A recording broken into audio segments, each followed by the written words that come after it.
அனைவருக்கும் வணக்கம். Welcome back to my channel. இன்றைக்கி நம்ம பிரியாணி இலையில் ஒரு பரிகாரம் பற்றி தான் நான் சொல்லித்தர போகிறேன். சக்தி வாய்ந்த பரிகாரங்க. பிரியாணி இலை விலை கம்மி தான். எல்லா நாட்டு மருந்து கடையிலையும் சூப்பர் மார்க்கெட்லலாம் நமக்கு கிடைக்கும் இல்லையா? அந்த பிரியாணி இலையை வச்சு தான் இன்றைக்கி நான் ஒரு சில பரிகார முறையெல்லாம் நான் உங்களுக்கு சொல்லித்தரேன். நீங்கள் ஃபாலோ பண்ணுங்கள். கண்டிப்பாக நம்பிக்கையோடு பண்ணுங்கள், நல்லதே நடக்கும். ஆனால் இந்த பரிகாரம் பண்ணிட்ட பிறகு இதால் தான் நான் இந்த பரிகாரம் பண்ண பிறகு தான் என் லைஃப்பில் நான் முன்னேற்றம் கிடைச்சிது அப்படின்னு யார்கிட்டையும் சொல்லாதீங்க. அதுக்கு பதில் இந்த பரிகாரம் செஞ்சால் நல்லாயிருக்கும் அப்படின்னு வேணால் நீங்கள் உங்கள் ஃப்ரெண்ட்ஸ்க்கோ தெரிஞ்சவங்களுக்கோ ரிலேஷனுக்கோ சொல்லுங்கள். ஆனால் இந்த பரிகாரத்தை பண்ணி தான் நான் முன்னுக்கு வந்தேன்னு தயவு செய்து யார்கிட்டையும் சொல்லாதீங்க. இது ஒரு சக்தி வாய்ந்த பரிகாரம். நம்பிக்கையோடு செய்யுங்க. கண்டிப்பாக எல்லாருக்குமே வாழ்க்கையில் நல்ல முன்னேற்றம் கிடைக்கும். இதுக்கு தேவையான பொருள் என்னன்னு பார்க்க போனீங்கன்னா ஒன்றுமே இல்லைங்க. நம்ம வீட்டில் வச்சுருக்க எளிமையான பொருள் தான் பிரியாணி இலை. இந்த மாதிரி இருக்கும் இல்லையா பிரியாணி இலை, இதில் இந்த மாதிரி கீஷெல்லாம் இருக்கக்கூடாதுங்க. கிழிஞ்சது இந்த மாதிரி மோஸ்ட்லி நமக்கு இந்த மாதிரி தான் வரும் கடைங்களில் இல்லையா? இந்த மாதிரிலாம் இருக்கக்கூடாது. பாருங்கள் எவ்வளோ இருக்குது பாருங்கள். இதெல்லாம் இந்த மாதிரிலாம் வேண்டாம், தூக்கி போட்டுடுங்க. இதெல்லாம் எடுத்துருங்க. எடுத்துட்டு இந்த மாதிரி ஒரு நல்ல இலையாக இந்த மாதிரி இருக்கணுங்க. அழகாக நீட்டாக இருக்கணுங்க அந்த கையில். தெரியுதுங்களா? இங்கே பாருங்கள். அதோட இது பார்க்குறதுக்கு எந்த பக்கமும் கிழிஞ்சதாகவும் இருக்கக்கூடாது. ஓட்டை அரிச்சது சொத்தை அரிச்சதெல்லாம் இருக்கக்கூடாதுங்க. இங்கே பாருங்கள். இந்த இந்த இதிலேருந்து இந்த லாஸ்ட் சின்னதாக இருந்தாலும் பரவாயில்ல, இந்த மாதிரி பெரிய லீஃப் கிடைச்சாலும் பரவாயில்ல பிரியாணியில். இது எதுக்குன்னா இந்த மாதிரி பெரியதாக இருந்தால் உங்களுடைய வேண்டுதல் எதுவாக இருந்தாலும், பெரிய வேண்டுதலாக இருந்தால் இதில் தாராளமாக எழுதி வைக்கலாம். சின்னதில் அந்த அளவுக்கு நம்ம வேர்ட்ஸ் கம்ப்ளீட் பண்ண முடியாது. அதனால தான் இந்த மாதிரி நல்ல இலையாக பார்த்து எடுத்து வச்சுக்கோங்க. இந்த மாதிரி இந்த பரிகாரத்துக்கு இதில் நிறைய இருக்குது. நான் ஒன்று ஒன்றா சொல்லிட்டு வரேன். நீங்கள் கண்டிப்பாக நீங்கள் பண்ணி பாருங்கள். நம்பிக்கையோடு இந்த பரிகாரத்தை பண்ணி பாருங்கள். எளிமையான தாந்திரிக முறை தாங்க நான் சொல்லித்தரதெல்லாம். நம்முடைய சேனல் புதுசாக வரவங்களாக இருந்தால் சப்ஸ்கிரைப் பண்ணிவிட்டு லைக் பண்ணி ஷேர் பண்ணுங்கள்.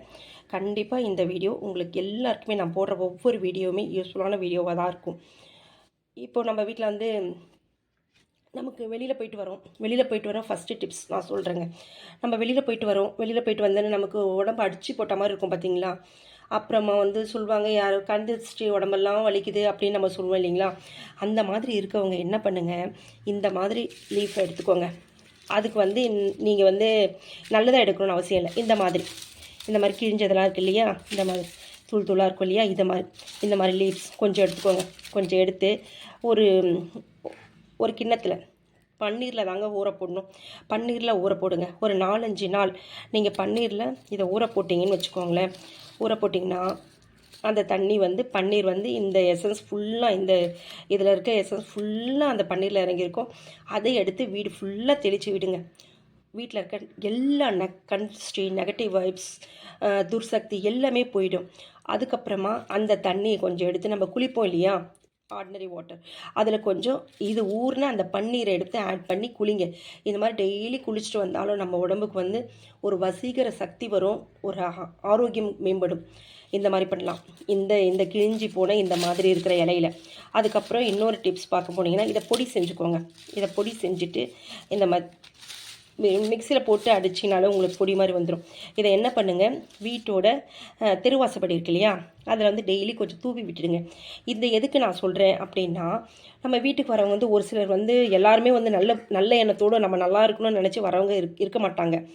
எப்படியாவது நம்ம வீட்டுக்கு அவங்க கஷ்டத்தெல்லாம் நம்ம வீட்டில் தான் சொல்லுவாங்க. நம்ம வீட்டில் தான் புலம்புவாங்க, அழுவாங்க. பார்த்துருக்கீங்கள? அந்த மாதிரி யார் நம்ம வீட்டுக்கு அழுதாலும் நம்ம வீட்டில் இருக்க நம்ம வீடும் தான் இதுவாக போயிடும். அதாவது எப்படி சொல்கிறது, அவங்களுடைய பொறாமை பொச்சரிப்பால் நம்ம வீட்டில் இருக்க நிம்மதி வெளியில் போயிடும். நம்ம வீட்டில் இருக்க பாசிட்டிவ் எனர்ஜி வெளியில் போயிடும். வசிய சக்தி வெளியில் போயிடும். இந்த மாதிரி வசிய சக்தியெலாம் வரத்துக்கு தான் நம்ம இந்த மாதிரி எளிமையான பரிகாரம்லாம் நம்ம பண்ணுறோம்.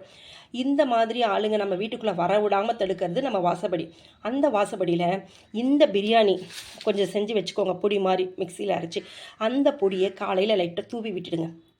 தூவி விட்டுட்டிங்கன்னா எப்படியாப்பட்டவங்க நம்ம வீட்டுக்கு வந்தாலும் சரி, அந்த தெருவாசப்படியை தாண்டி நம்ம வீட்டுக்குள்ளே வரும்போது அவங்களுடைய நெகட்டிவ் பவர் ஃபுல்லாக அதை அப்சர்வ் பண்ணிவிட்டு நம்ம வீட்டுக்குள்ளே வரும்போது அவங்க நல்ல மனநிலையோடு தான் வருவாங்க. அவங்க என்ன நம்மளை பண்ணிட்டு போனாலும் அந்த கெட்ட கன்சிஸ்டியோ பொறாமையோ நம்மளை ஒன்றுமே பாதிக்காது.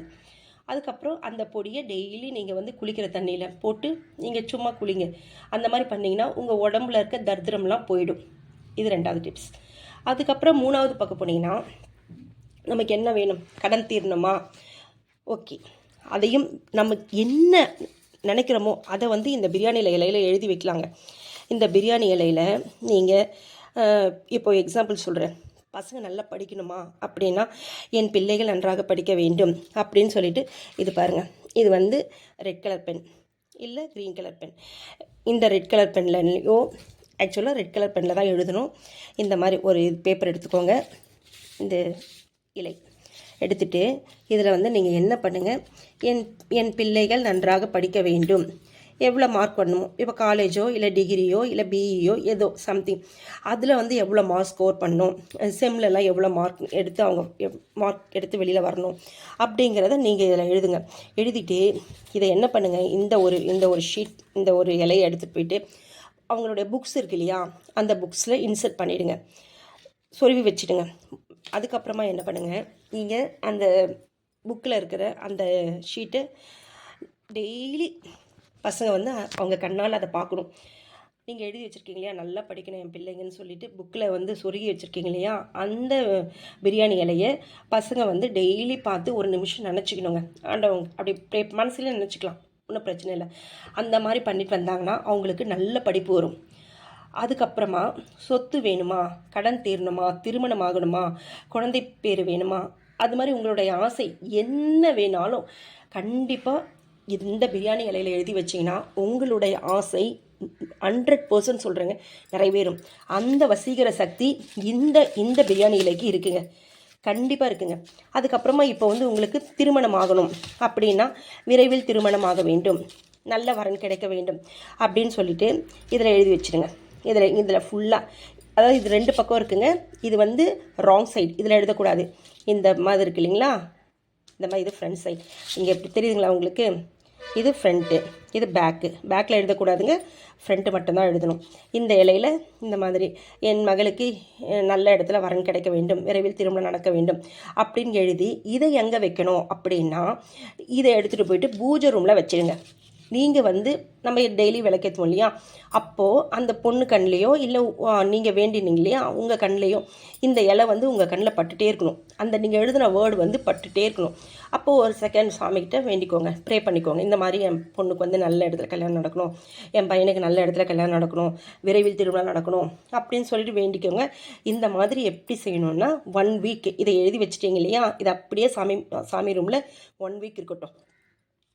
அதுக்கப்புறம் உங்களுக்கு நிறைய சொத்து வேணும் அப்படின்னு நினச்சிங்கன்னு வச்சுக்கோங்களேன், இதே தாங்க நீங்கள் எழுதுகிற எழுத்து மட்டும்தான் மாறும்.